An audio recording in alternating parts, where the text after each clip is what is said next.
Fantastic. Today is the last day of my series conversation on the 4 types of people who cannot succeed. And we've looked at the first 3 categories. We've looked at people who don't know what they want. We've looked at people who don't go for what they want. We've also looked at the second category of people who are the people who don't say what they want. Today we are looking at the people who do not persist in going for what they want. People who do not persist in going for what they want.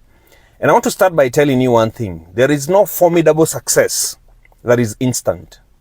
Success is not making a cup of coffee or a cup of tea. You have no instant machines to do this. It is a process, and you have to both trust the process. At the same time, you have to drive the process. There is no big mountain that you can climb in an instant. There is no big river or big ocean that you can cross in a second. It is all a journey. It is all a process. And sometimes you're going to meet with difficulties along the way.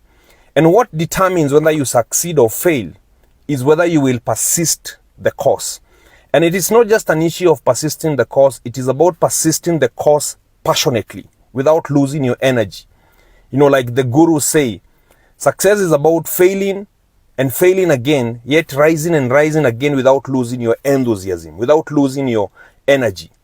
And very many people know what they want. They say it, they start. But the problem is that they cannot finish the race, because the moment they are confronted by difficulties, they give up on themselves and they give up on the course and on the journey.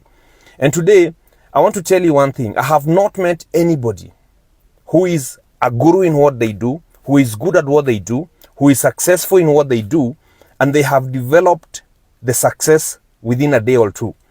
If you ever come across a guy who has won the lottery, he's usually himself confused. Have you ever seen somebody who has won a lottery? He's been told you have won 200 million shillings.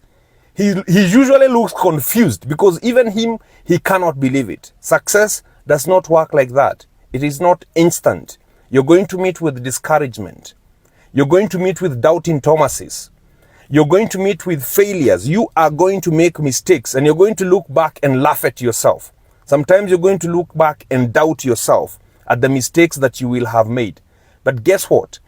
All that is important in helping you handle your success when it finally comes. When I look at my own entrepreneurial journey and I look at some of the mistakes I have made, I laugh at myself. Yeah? I'm like, how did I goof that much? How did I make that mistake? The thing is, owe nobody an apology for the mistakes that you have made in the pursuit of your destiny, in the pursuit of your journey. It is normal to miss the mark, but once you discover that you have missed the mark, stop, read the maps again, and look for the destination that you're meant to go to. Persisting in the course, developing what they call grit, yeah, the ability to fail and rise up again and move on is very, very important. And I want to remind you one thing about the baby that you are.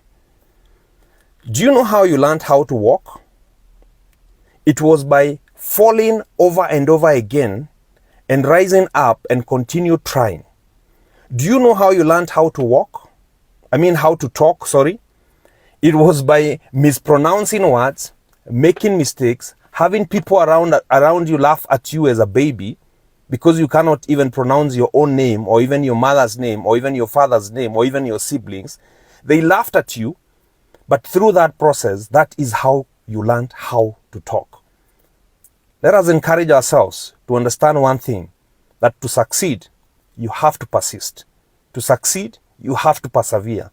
To succeed, you have to encourage yourself and to move on, even when things are difficult. Thank you so much. This year is about making each other better. My name is Eric, the founder CEO for Maridadi Motors. I hope to have you again next week as we look at what I will be calling success gaps. Success gaps. Things that make it difficult for you to succeed. Because one of the things I also want to do is to address what I call success gaps in my own life and in my own business, so that we can all be able to succeed together. Cheers. Have a great week.